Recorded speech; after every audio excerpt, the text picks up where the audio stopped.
cette petite chaîne YouTube, petite chaîne de réinformation. J'insiste à chaque fois sur ce terme.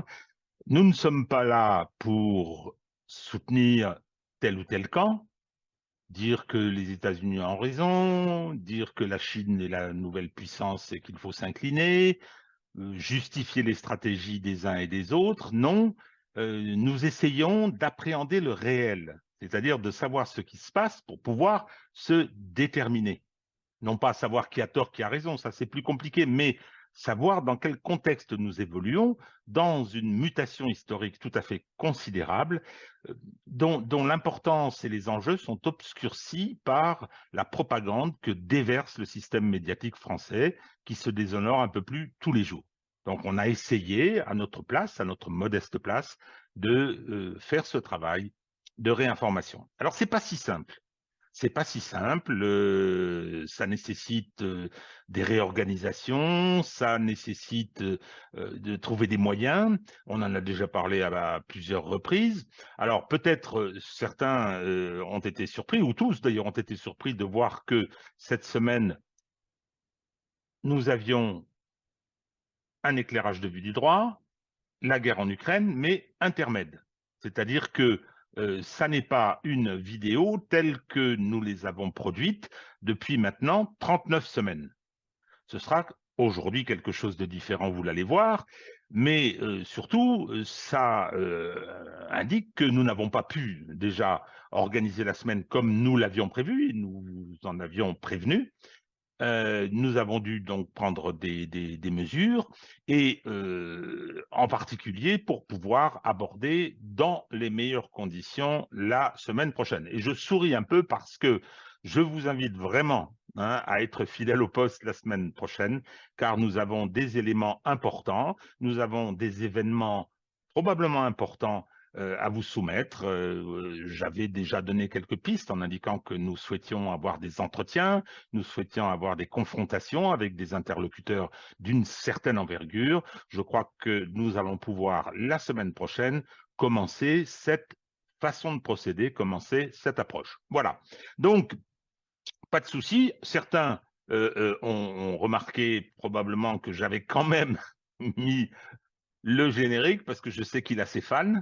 Hein. Comme d'habitude, on y voit de façon très fugitive Madame Maria Zarakova, et ceux qui prétendent que ça n'est pas pour la seule raison de sa compétence que je la mets ainsi en avant sont des mauvaises langues. Bon, alors voilà, nous allons faire quelques petites observations. Je vais faire quelques petites observations sur l'aspect militaire. Je vous invite à utiliser en ce moment en particulier, parce qu'il y a une actualité relativement importante, il y a la chute de Bakhmout, il y a le raid qui s'est passé à la frontière russo-ukrainienne, avec l'attaque sur le poste de contrôle de frontières, avec la région de Belgorod qui a été concernée.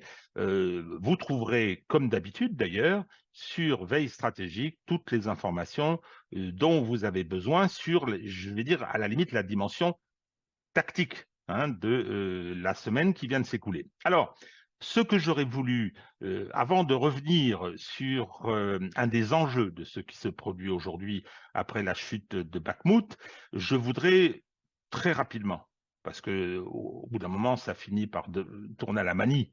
Hein. On a l'habitude de critiquer les experts de plateau, les journalistes ignorants, les militants menteurs. Bon, cette habitude, il ne faudrait pas qu'elle tourne à la manie. Hein. Donc, certes, il y a eu un événement important. La chute de Bakhmout, le 20 mai, marque une étape assez importante, j'y reviendrai, une étape assez importante dans la façon dont ce conflit se déroule. Alors, clairement, c'est probablement une des phases de la stratégie voulue par le général Surovikin après son arrivée à la tête de l'opération militaire spéciale au mois de septembre dernier, qui a voulu renoncer à des opérations peut-être spectaculaires pour une approche plus prudente, évidemment plus prudente, pour préserver les hommes, et finalement de poursuivre l'objectif parce qu'il ne faut pas oublier les objectifs des Russes. Il faut toujours s'y référer pour essayer de comprendre ce qu'ils sont en train de faire, ce qui n'est pas facile. Ce qui n'est pas facile de savoir ce qu'ils ont envie de faire, quels sont les objectifs opérationnels qu'ils poursuivent. Bon, donc manifestement, il y a eu la volonté de faire de Bakhmout une bataille d'attrition. On en a parlé à plusieurs reprises, c'est-à-dire de masser, de mâcher l'armée ukrainienne. L'objectif de dénazification et de démilitarisation passe aussi par la destruction de l'armée ukrainienne, qui était une armée puissante, organisée depuis 2014 par l'OTAN, et par conséquent, la bataille de Bakhmout a été le moyen d'entreprendre une opération de destruction de la puissance militaire ukrainienne qui n'est pas négligeable. C'est une armée nombreuse, équipée, une des meilleures d'Europe, disaient les spécialistes, et par conséquent, le travail des Russes n'était pas si facile. Alors, ils ont mené une bataille, non pas dans le but, contrairement à ce que nous racontait Monsieur Merchet, par exemple, hein, là, effectivement, quand je parle de Merchet, ça devient une manie, hein, sortant sa calculette, ah oui, mais ils n'ont récupéré que tant de kilomètres carrés, etc. Tout ça est ridicule. Manifestement, les Russes ont pris leur temps, se sont organisés avec Wagner. Dire que c'est Wagner qui a conquis Bakhmout, c'est pas réaliste. Wagner était une force relativement importante, mais qui a joué un rôle spécifique, qui était celui de révéler par ses actions les positions ukrainiennes, permettant ainsi à la puissance de feu russe considérable, hein, de détruire l'armée ukrainienne, enfin les unités qui étaient là, à charge ensuite pour Wagner de poursuivre le nettoyage. Et ce qui est assez étonnant, c'est qu'on pensait toujours que Bakhmout allait tomber, et non, il semble bien, moi c'est une hypothèse, hein, il semble bien que la bataille ait été menée justement pour que l'armée ukrainienne continue à y envoyer des troupes, y compris que le théâtre de Prigogine, cette espèce de maskirovka bizarre, était probablement destiné à ça, à maintenir en partie le moral des Ukrainiens pour qu'ils continuent à venir se battre très courageusement avec un esprit de sacrifice assez invraisemblable, hein, de venir se battre à Bakhmout et y mourir. Hein. Je prends juste l'exemple des bilans qui nous sont annoncés, occidentaux, hein, enfin, ils viennent de l'Occident. Ben, les Ukrainiens auraient perdu 50 000 hommes, 50 000 tués, hein, plus les blessés, etc. Et les Russes, Wagner surtout, en auraient perdu 15 000. Voilà le bilan de cette opération. Alors, ce qu'on voit, vous me verrez de temps en temps chasser des mouches. C'est la saison, il y en a plein, c'est très désagréable. Donc, ne vous inquiétez pas. Si vous me voyez me frotter le visage, c'est pour essayer d'écarter ces diptères tout à fait intempestifs. Bon, donc, les réactions en Occident ont été bien évidemment ridicules pour la plupart. Il y a bien sûr ceux qui sont honnêtes, ceux qui sont objectifs. Hein. Ça passe par des hauts gradés allemands, j'ai vu ça. Ça passe par nos amis Scott Ritter, Larry Johnson ou Douglas McGregor, hein, qui disent la réalité. Et puis, il y a les guignols. Il y a les guignols qui continuent à dire n'importe quoi, qui se sont précipités sur l'opération de diversion de Belgorod pour dire regardez, je pense à David Pujadas, regardez, l'armée russe est au bout du rouleau, elle est obligée de récupérer des vieux chars de la Première Guerre mondiale, de la Deuxième Guerre mondiale, et par conséquent, elle est sous la pression de l'Ukraine. Il y a bien évidemment Yakovlev qui est venu ricaner en inversant les pertes, hein, c'est-à-dire que le chiffre des pertes probables des Ukrainiens, mais il dit que c'est les Russes qui les ont subis, dit-il en ricanant, sans aucun respect de ceux qui sont morts au combat pour leur pays. Hein, donc tout ça est assez lamentable. Bon, ne nous étendons pas. Il y a l'exploit de BHL, celui-là, je ne peux pas le rater, disant, mais finalement, probablement que les Ukrainiens se sont retirés de Bakhmout pour le reprendre d'assaut. Un cheval de Troie à l'envers, par conséquent, un cheval de Troie à l'envers. Bon, alors sur les réseaux, je me suis amusé à mettre une image du cheval de Troie, hop, à l'envers, justement, pour lui demander si c'était ça qu'il fallait faire. Bon, tout ça est un peu ridicule, mais ça va durer. Ça va durer parce que je pense qu'il n'y a pas d'illusion à se faire sur la durée du conflit. Celui-ci va encore se poursuivre. Alors, je voudrais expliquer pourquoi je pense que ce sera ça. Par conséquent, je vais commencer par vous proposer une petite vidéo d'un parlementaire espagnol qui dit quelle peut être l'analyse du conflit aujourd'hui et ce qu'il faudrait faire pour en sortir. Et il indique quelles seraient à ses yeux les conditions de la négociation. Je pense qu'il se trompe. Je pense qu'il n'y aura pas, en tout cas pour l'instant, qu'il n'y aura pas de négociation. À tout de suite.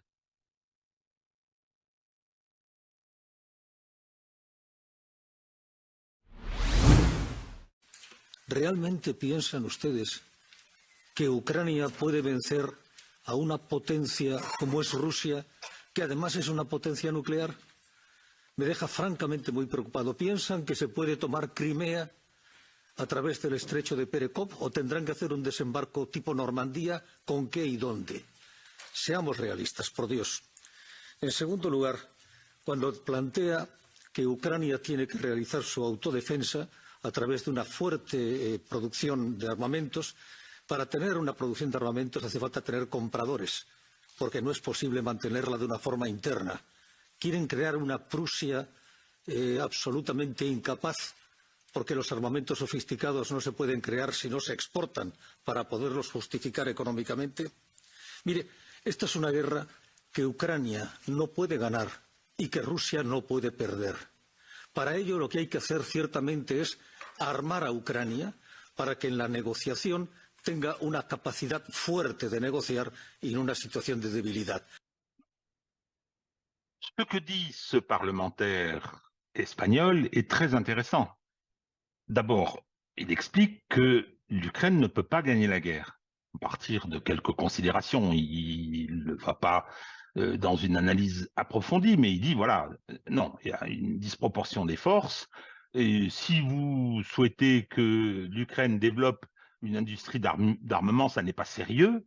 Alors, avec des arguments, il faut pouvoir avoir des acheteurs à l'étranger. Bon, enfin, je ne sais pas si c'est un argument très intéressant, mais en revanche, il dit il faut armer l'Ukraine pour qu'elle ait une position plus forte dans les négociations, parce que la négociation est la seule solution.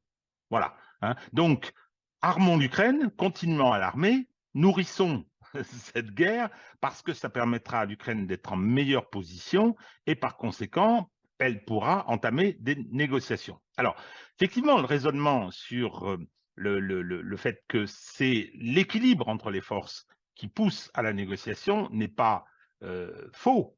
Mais le problème, c'est que dans la situation, là, il est inapplicable. Alors, il est inapplicable.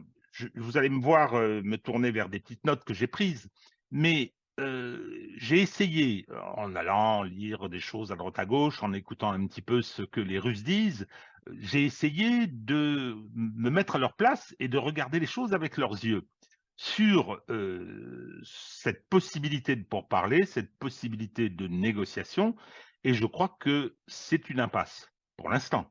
Hein. Je crois qu'il n'y aura pas de pourparler, il n'y aura pas de négociation, parce que les conditions ne sont pas réunies, et surtout que la situation d'ensemble de ce qui est en train de se produire n'emmène pas vers une négociation qui serait une négociation entre l'Occident combiné et la majorité mondiale, très indirectement. D'abord, avec les Russes qui tiennent le front. Hein. Un front assez court d'ailleurs, hein, si on pense à cet affrontement mondial. Le front, il fait 1000 km. Et pour l'instant, il est maîtrisé par les Russes, quoi qu'en dise LCI. Alors, premièrement, pour qu'il y ait des négociations, comme le souhaite ce parlementaire espagnol, il faut qu'il y ait la confiance entre les partenaires. Hein, c'est-à-dire que ce n'est pas la confiance si on se fait la guerre, si on s'affronte, c'est bien parce qu'il y a eu des désaccords, parce que la confiance a été atteinte, mais voilà, il faut qu'elle existe. Or là, la confiance entre la Russie et l'Ukraine, qui est le proxy de l'Occident, elle est totalement anéantie. Et c'est la confiance vis-à-vis de l'Occident qui est anéantie. Ce que Lavrov a dit de façon très claire, il a dit: nous n'avons plus rien à leur dire. Et il a quelques arguments, quand même. Les Russes, ils ont quand même quelques arguments, hein. Il y a la promesse du non-élargissement de l'OTAN. Alors, naturellement, les agents américains, les Tertrais, les Tenzer, mais jamais, il n'en a jamais été question. C'est une blague. Becker s'y est engagé. Il y a eu ensuite les discussions autour du fameux traité 4+2 au moment de la réunification allemande, c'est-à-dire que les Russes ont mis des conditions, hein, pour se retirer de l'Allemagne de l'Est et pour accepter cette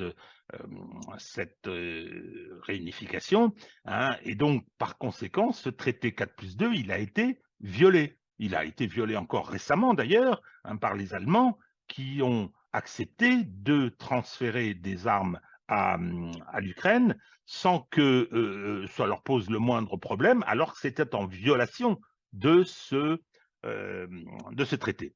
Il y a également la question, alors, toutes les privautés avec le droit international que se sont permis les Russes, mais par exemple la Libye. La Libye a fait l'objet d'une agression franco-britannique soutenue par les Américains. Et il y avait eu des discussions et l'Occident s'était engagé à limiter son intervention, ce que l'Occident n'a pas fait. Il n'a pas respecté sa parole, il n'a pas respecté les mandats qui lui avaient été donnés par l'ONU, ce qui explique aussi, hein, la défiance, mais j'y reviendrai, la défiance des Russes vis-à-vis de l'ONU, hein. Et là aussi, on a une violation qui altère la confiance. Naturellement, le coup d'État de Maïdan, qui est quand même, je veux dire, quelque chose où on a vu les néoconservateurs américains venir en utilisant un problème politique en Ukraine sur le rôle vis-à-vis de l'UE, eh bien, clairement, cette intervention à leurs frontières, alors qu'ils avaient toujours dit que l'Ukraine était un cas particulier après la dislocation de l'Union soviétique, hein. Et là, on est venu faire un coup d'État à leur porte. On a mis au pouvoir un gouvernement soutenu par des néo-nazis. Donc, pour les Russes, c'était un casus belli théorique, hein, bien évidemment. Après ça, il y a eu les accords de Minsk. Les Russes ne sont pas intervenus, on les a accusés de l'avoir fait. Les populations du Donbass leur ont beaucoup reproché de ne pas l'avoir fait, hein, mais l'armée ukrainienne ayant subi des défaites contre les forces rebelles, il y a eu premier accord de Minsk, deuxième accord de Minsk. On a appris que ceux qui l'avaient parrainé, ceux qui avaient parrainé ces accords, hein, je pense à la France et je pense à l'Allemagne, par leurs dirigeants principaux à ce moment-là, ont reconnu qu'ils n'avaient jamais été dans leur intention de mettre en place quelque chose qui ramène la paix, mais de faire gagner du temps à l'Ukraine pour se réarmer. Excusez-moi, M. Hollande et Mme Merkel ont avoué qu'ils avaient été parjure. Alors Poroshenko, lui, le président marionnette qui avait été installé là par les Américains, bien évidemment, il a reconnu, il a dit on n'a jamais eu l'intention de les appliquer. On peut ajouter aussi que M. Zelensky a été élu sur la promesse de les appliquer et de rétablir la paix.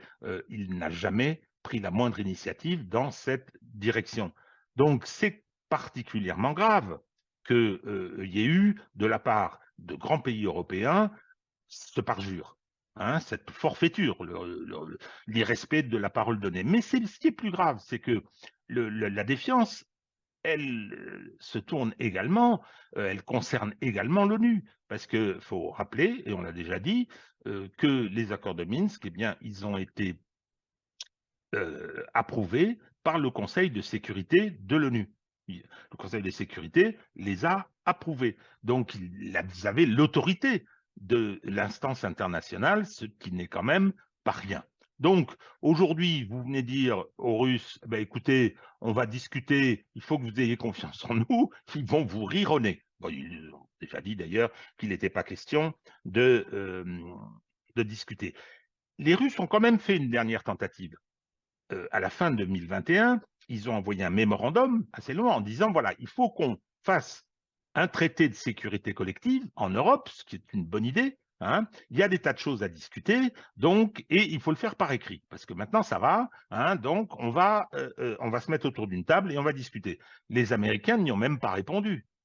Ils n'y ont même pas répondu, ils ont écarté ça d'un revers de main, hein, ce qui a été à l'origine directe de l'intervention des Russes en février 2022.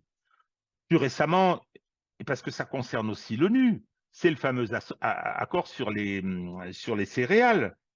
Cet accord sur les céréales qui permettait à l'Ukraine d'exporter sa production, donnait un certain nombre de garanties à la Russie sur la levée de certaines sanctions qui la gênaient. Eh bien, les Ukrainiens ont pu exporter leurs céréales, les sanctions n'ont jamais été levées. Et vous viendrez dire à ces gens-là, bah, écoutez, il faut avoir confiance en nous, on va discuter. C'est une blague. C'est une blague. Donc, pas de confiance, ça rend les perspectives de négociation et de pourparlers assez délicates. Alors, il y a aussi un autre point qui est un petit peu curieux depuis le début de l'opération militaire spéciale. J'utilise ce terme parce que il a des conséquences juridiques parfois assez étonnantes. Est-ce qu'on sait que la Russie et l'Ukraine ne sont pas en guerre? Il y a toujours une ambassade de Russie en Ukraine, à Kiev, il y a toujours une ambassade ukrainienne à Moscou. C'est assez surprenant. Les Ukrainiens, ce qui permet à certains terroristes d'y entrer facilement, les Ukrainiens n'ont pas besoin de visa, un simple passeport leur permet de rentrer en Russie et les processus, les procédures pour acquérir la nationalité russe sont toujours les mêmes, sont toujours là et très facilement, puisque c'est toujours cette idée, ce sont des Slaves comme nous, ce sont des frères, même si en ce moment ils en tuent beaucoup à Bakhmout. Donc, le fait que ce soit pas une guerre, c'est quand même quelque chose d'important. Et je crois que c'est aussi dû, si je comprends le point de vue russe, j'insiste, hein, je ne suis pas en train de plaider pour la cause russe, même si je pense qu'elle est pas mal fondée sur un certain nombre de points, mais j'essaie de me mettre à leur place et de regarder les choses avec leurs yeux. Clairement, la situation actuelle particulière est aussi liée au rapport qu'ont la Russie et l'Ukraine depuis 1991. Hein, c'est-à-dire qu'il y a une partie de la population qui est russe, il y a le fait que l'Ukraine est aux frontières de la Russie. Alors, je ne dis pas qu'il y a une jurisprudence Cuba, mais on sait très bien que les grandes puissances nucléaires, ce qu'est la Russie, hein, ont toujours une préoccupation, c'est qu'on ne vienne pas installer des armes offensives à leurs frontières. Hein. Et là, en l'occurrence, qu'est-ce qu'on dit? Qu'est-ce que disent les uns, les autres, les propagandistes, mais aussi les dirigeants? Ah ben l'Ukraine, il faut qu'elle rentre dans l'OTAN, il faut qu'elle rentre dans l'UE. Comme ça, on pourra installer des armes nucléaires qui seront à 5 minutes de Moscou. C'est pas sérieux. Rappelons-nous qu'en 1962, la négociation entre Khrouchtchev et Kennedy pour démanteler les bases de missiles qui étaient installées à Cuba, eh ben cette négociation, elle a porté aussi sur le démantèlement des bases d'armes nucléaires qui étaient en Turquie, aux frontières de l'Union soviétique de l'époque.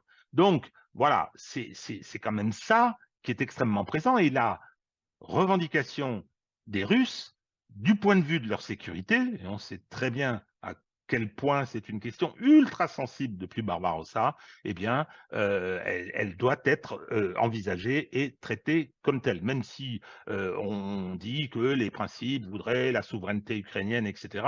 Ben oui, mais la souveraineté cubaine aurait voulu qu'on installe sur leur territoire des armes nucléaires, ça n'a pas été le cas. Ça n'a pas été le cas et je pense que ceux qui ont abouti à cet accord ont bien mérité de l'humanité. Hein, parce que moi, je me rappelle, j'étais encore jeune, j'avais une douzaine d'années, mais je me rappelle bien de la tension internationale qui avait qui avait régné à ce moment-là. Alors, donc ça, c'est une donnée particulière, c'est les rapports actuels entre l'Ukraine et la Russie, qui font que les Russes considèrent que l'Ukraine est un pays ami, mais qu'ils sont en guerre aujourd'hui, ou en lutte en tout cas, ils sont en lutte contre un régime hein, qu'ils considèrent être soutenu par les néo-nazis, qu'ils considèrent avoir martyrisé les populations russes du Donbass, et par conséquent qu'il est à éliminer. Qu'il est à éliminer, que ce sera le moyen d'aboutir à une démilitarisation et à une neutralité de l'Ukraine. Alors, autre condition qui permettrait de lancer des pourparlers, de faire des négociations. En Occident, beaucoup de gens, beaucoup de mes amis disent ah ben il faut négocier, il faut négocier. Moi, je reste modeste là-dessus parce que d'abord on peut lancer des incantations, ça sert pas à grand chose. Parce que je pense que pour imaginer les négociations, il faut quand même partir du réel et partir de l'analyse des faits. Il faut qu'il y ait des propositions raisonnables de part et d'autre. Et voilà, on a des désaccords totaux, hein, on va par conséquent faire des propositions et que vous allez devoir trouver raisonnables. Alors, bon, la levée des sanctions, les Russes, ça les fait rire. Alors, certaines les ont gênés, hein, mais si on leur promet de lever les sanctions, outre la confiance qu'ils font, mais ils s'en fichent un peu, et peut-être même qu'ils trouvent ça intéressant qu'on les maintienne, compte tenu des dégâts qu'elles font sur les économies européennes. L'économie américaine, c'est autre chose, mais les économies européennes souffrent de la situation. Hein. La Russie, malgré les sanctions, se débrouille, malgré les sanctions et malgré Bruno Le Maire. Alors, autre chose, on entend, oui, nous allons reconquérir la Crimée. Bon, alors, Zelensky fait sa comédie, ça on comprend. Hein, il n'est pas le seul dans ce cas, mais faut pas oublier une chose, c'est que les Russes ont créé une situation.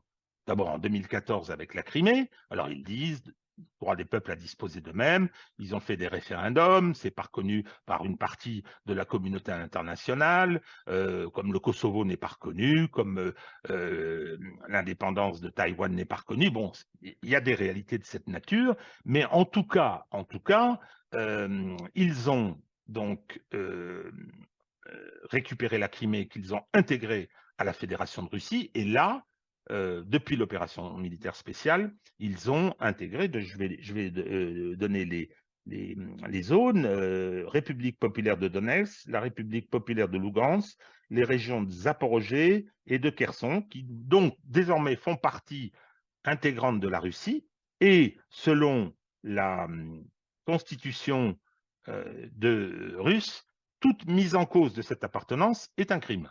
Voilà, donc ça va être compliqué. Alors je ne dis pas qu'une négociation, quand les conditions seraient réunies, amènerait pas des ajustements de frontières ou des choses comme ça, mais je crois que de ce point de vue-là, l'Occident n'a pas de proposition raisonnable à faire. Alors attention, je ne fais pas de morale, de proposition raisonnable par rapport à la réalité du conflit. Autre point que j'ai noté sur la réticence, pas la réticence, le refus actuel des Russes d'une négociation, c'est l'attitude occidentale. Enfin, la France en particulier, de ce point de vue-là, a montré le pire des exemples. La russophobie actuelle en Occident, la façon dont la culture russe a été vilipendée, les mesures qui ont été prises. Rappelez-vous le bâtonnier de Valenciennes qui bloquait les comptes bancaires des gens ayant un nom à consonance slave. Rappelez-vous Madame Allapoedi venant dire que les Russes étaient des cafards sur LCI. Rappelez-vous l'ineffable Quatremer avec Pijadas, sans que l'Arcom ne dise un mot, venant dire on fera de l'épuration ethnique en Crimée lorsqu'on l'aura récupéré, etc., au point que l'ONU a été saisie de ce genre de choses. Il n'y a eu aucune espèce de réaction officielle. Personne n'a condamné ces propos, y compris les instances administratives chargées de le faire. Je pense à l'Arcom, je me répète, hein, personne n'a bougé. Personne n'a bougé. Donc ça, faut pas se tromper. Lorsque vous discutez un peu avec des Russes, hein, ils considèrent qu'on les traite comme des sous-hommes. N'oubliez pas qu'ils ont une certaine expérience de ça. On a essayé de les détruire, on a essayé de les réduire en esclavage. Ils ont eu 25 millions de morts pour se débarrasser de ce danger. Hein, et là, on les traite comme des chiens. Enfin, je parle dans la presse, dans les discours, dans les articles, sur les émissions de télévision. Alors, bien évidemment, de leur côté, il y a aussi des excès, il y a aussi des éléments de propagande on peut comprendre, mais qui n'ont pas, je suis désolé, qui n'ont pas atteint le niveau de cette russophobie. En tout cas, c'est ce que eux pensent. Hein. On ne discute pas avec des gens qui font preuve d'un tel racisme à notre égard, et on manque un peu d'arguments pour leur répondre, n'est-ce pas, Madame Poedi et Monsieur Éric Brunet, qui passe son temps à l'inviter. Alors, il y a aussi le point, c'est mon avant-dernier, il y a aussi le point comment dire, de l'intérêt qu'aurait la Russie à ces négociations. La Russie, jusqu'à présent, elle a, comment dire, elle est dans une situation, alors naturellement, on va vous dire qu'elle va mal, que l'économie, que son armée et tout, c'est pas très sérieux. Ils ont mobilisé 10 à 15% de leur armée. 10 à 15%. Ils n'ont pas lancé une conscription d'état de guerre. Ils ont mobilisé des réservistes qu'ils ont formés, qu'ils n'ont pas engagés pour la plupart. Ils ont une industrie de guerre qui va bien, qui va bien. Ils ont une économie qui ne va pas si mal. Hein, et par conséquent, je veux dire que cette opération, ils sont dans la maîtrise. Ils ont des pertes qui ne sont pas très élevées, hein, et trop, toujours, bien évidemment, hein, mais ils ont des pertes qui ne sont pas très élevées, et par conséquent, aujourd'hui, se lancer dans une négociation qui dit compromis, qui dit abandon, etc., c'est pas tellement leur intérêt. Et ce d'autant que les Russes, ils ont lancé l'opération militaire spéciale 24 février 2022. Alors, je rappelle, moi ça a toujours été ma thèse, que cette opération s'est déclenchée peut-être rapidement, plus rapidement que ce qui était envisagé, face à l'offensive ukrainienne contre le Donbass qui était prévue pour le mois de mars 2022. Ça, je crois qu'aujourd'hui, enfin en tout cas l'histoire, quand elle sera écrite, nous donnera les précisions nécessaires. Mais en revanche, euh, euh, ils ont acquis une série d'avantages qui n'étaient pas prévus au départ. C'est-à-dire que cette opération militaire, oui, je disais que ils l'ont lancée parce qu'ils avaient signé le 4 février la fameuse déclaration commune entre Xi Jinping et Poutine, hein, sur la critique de l'Occident, la critique des révolutions de couleur, la critique de l'hégémon, assez dure, assez violente, et quiconque lisait entre les lignes devait bien se douter qu'il allait se passer quelque chose. Le problème, c'est que ce quelque chose a enclenché un processus certains disent démondialisation, d'autres, moi, c'est ma thèse, c'est le début du processus de la fin de la mondialisation comme forme moderne de la domination de l'Occident, hein, et on le voit bien avec le sommet du G7 à Hiroshima, il y a des côtés presque pathétiques, hein, sur cette dégringolade qui va très vite. Alors jusqu'où ira-t-elle? Est-ce que ça va prendre du temps? Pas du... Je ne sais pas, hein, mais je sais simplement que personne ne peut dire que le monde de 2023, mai 2023, hein, est le même que celui de fin 2021. Ça n'est pas vrai. Ça n'est pas vrai. Il y a une rébellion, entre guillemets rébellion, de la majorité mondiale qui ne dit pas on soutient la Russie dans sa guerre, c'est pas ça. Ils disent nous, on ne supporte plus la domination occidentale et le comportement des Américains. Donc, débrouillez-vous, les Américains, avec vos problèmes. Hein, la guerre en Ukraine, c'est pas le nôtre. Hein, et nous, on veut rejoindre les BRICS, on veut commercer avec eux. On a des partenaires qui sont la première puissance militaire du monde, quoi qu'on en dise, c'est-à-dire la Russie, deux, la première puissance économique, c'est-à-dire la Chine, hein, eh bien, nous, on va se tourner de ce côté-là. Dédollarisation, je veux dire, révolution des échanges, création de structures extrêmement importantes, hein, qui rassemblent déjà avant que la salle d'attente se vide pour entrer dans la salle des délibérations, des BRICS, hein, qui actuellement représentent la majorité, même actuellement, la majorité en termes de population, la majorité du monde. Donc, ça constitue un acquis assez extraordinaire qui n'était probablement pas prévu au départ. Donc, venir négocier maintenant, alors que ce processus est en cours et qu'il est loin d'être abouti, et que le chemin qu'il prend est totalement, je veux dire, favorable aux Russes, pourquoi voulez-vous que les Russes euh, rentrent maintenant dans des négociations? Alors, dernier point concernant les raisons pour lesquelles on négocie, et les raisons pour lesquelles je pense que les Russes ne négocieront pas, c'est que la négociation, c'est quand il y a une situation de blocage. Je crois que c'est en 1943, peut-être avant Koursk, je ne sais plus, hein, mais les Allemands s'étaient posé la question dans le dos d'Hitler, semble-t-il, je ne sais pas, je ne suis même pas sûr, s'étaient posé la question de savoir s'il ne fallait pas négocier avec Staline, parce qu'il y avait la défaite terrible de Stalingrad, défaite militaire très lourde, hein, une armée allemande obligée de capituler, c'est-à-dire une humiliation, plus une situation de rapport de force, une situation militaire très difficile pour l'Allemagne. Donc, il y avait eu, compte tenu du fait, et on le sait bien, hein, on l'a vu, que ça c'est 1943, même après Koursk, Koursk c'est juillet, c'est une défaite allemande, il faudra encore 2 ans et des millions de morts, hein, pour que la guerre soit terminée. Donc, effectivement, en 1943, les Allemands, il paraît qu'il y aurait eu des contacts pour essayer, qui n'ont eu aucune suite évidemment, auraient essayé de surmonter ce blocage et d'aboutir à une négociation. Donc, pour qu'il y ait négociation, il faut qu'il y ait situation de blocage. Alors, bon, est-ce que les Russes, qui ne veulent pas négocier, ou enfin, en tout cas, ils l'ont dit comme tel, perçoivent qu'ils sont dans une situation de blocage? Je ne crois pas. Je crois qu'ils considèrent au contraire qu'ils se trouvent dans une situation où ils peuvent envisager la victoire.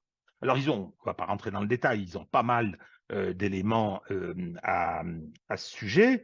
D'abord, ils ont l'affaiblissement incroyable de l'Europe, qui a sapé sa capacité économique en renonçant à l'énergie russe bon marché, c'est assez stupéfiant. Et on le voit d'ailleurs avec l'acceptation par l'Allemagne de l'agression dont ils ont été victimes avec le sabotage de Nord Stream, dont tout le monde sait très bien que ce sont les Américains qui l'ont fait.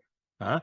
Le simple fait que M. Scholz n'ait pas réagi et qu'on se pose la question de savoir s'il ne le savait pas avant que ça ait lieu. C'est complètement fou. Hein. Lorsque l'on voit les situations avec les livraisons d'armes, les situations militaires de l'OTAN, des États-Unis qui arrivent un peu à l'os, est-ce que les Russes ne peuvent pas envisager que tout ça, finalement, peut les amener à la victoire? Situation économique, la dédollarisation, parce que la dédollarisation, qui était le moyen pour les États-Unis de vivre à crédit sur le monde sans rembourser. Hein. Donc, ce système-là est en train de finir, à prendre 2 ans, 5 ans, 10 ans, je ne sais pas, mais il est en train de se terminer. Or, tout le complexe militaro-industriel vit de ça. Il vit de cette possibilité. Il vit de l'usage qui était fait du dollar monnaie de réserve. Ça va finir. Donc, aujourd'hui, est-ce que les Russes ne peuvent pas se dire, bah, écoutez, voilà, hein, l'Europe, ils vont avoir des problèmes sociaux, ils vont avoir des problèmes politiques, hein, n'est-ce pas, Monsieur Macron?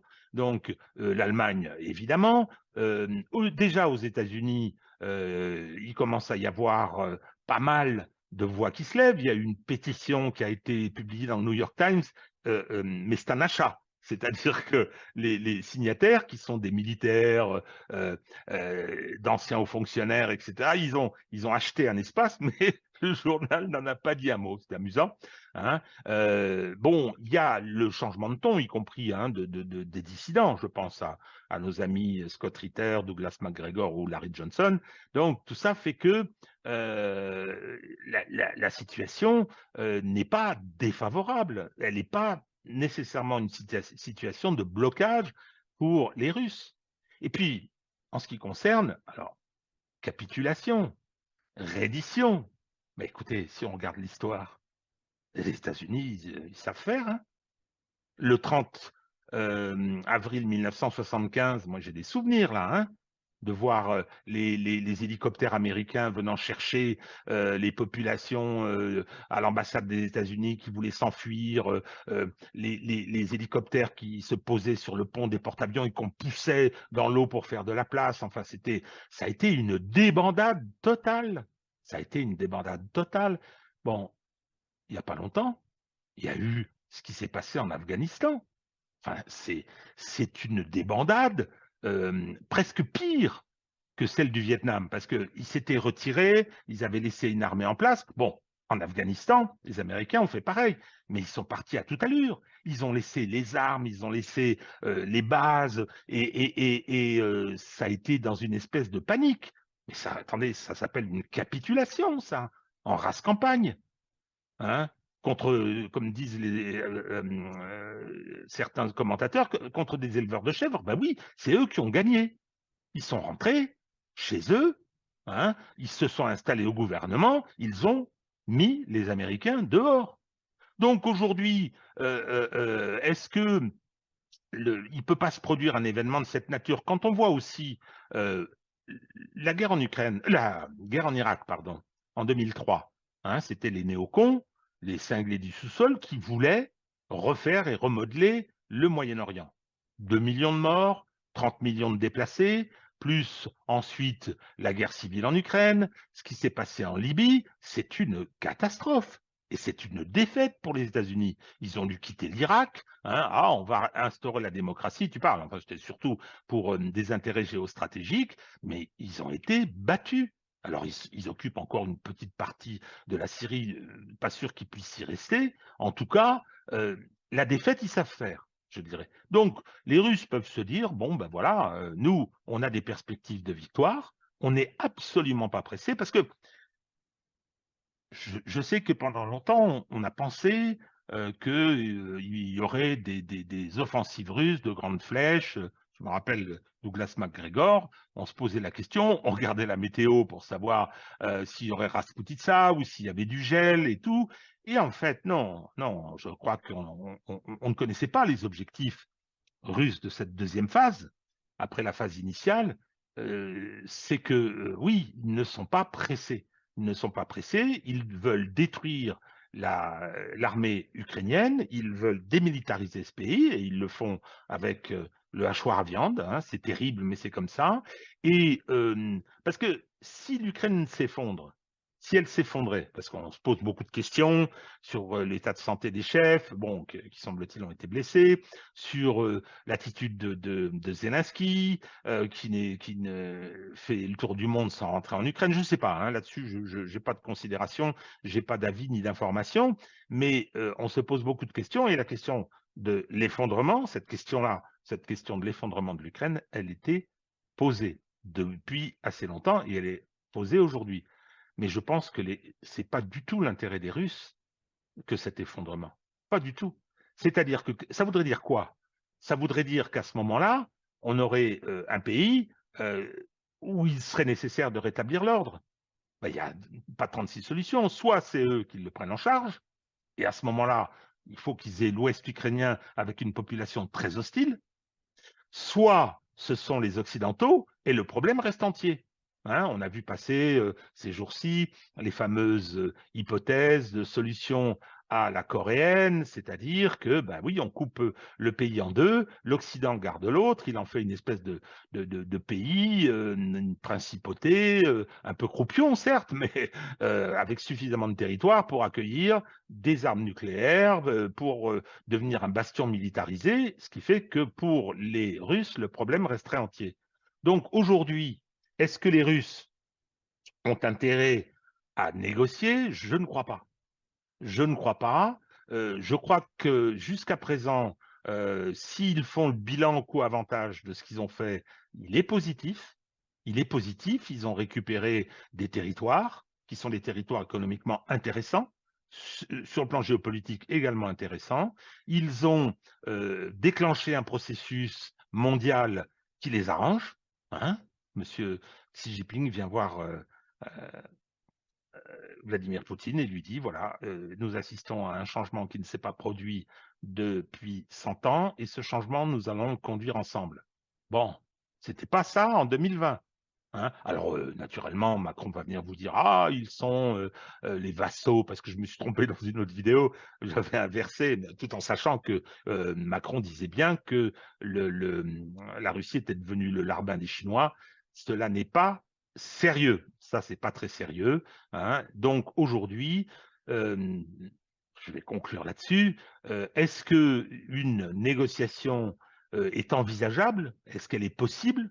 Est-ce qu'elle est probable? J'espère qu'à terme, il y aura une sortie, bien évidemment, que cette guerre va s'arrêter, hein, et pour l'intérêt de mon pays, parce que nous, on est du mauvais côté de l'histoire, hein, mais aujourd'hui, s'imaginer que c'est une hypothèse à court ou même moyen terme, je suis personnellement sceptique. Voilà. Bon, j'étais un petit peu long.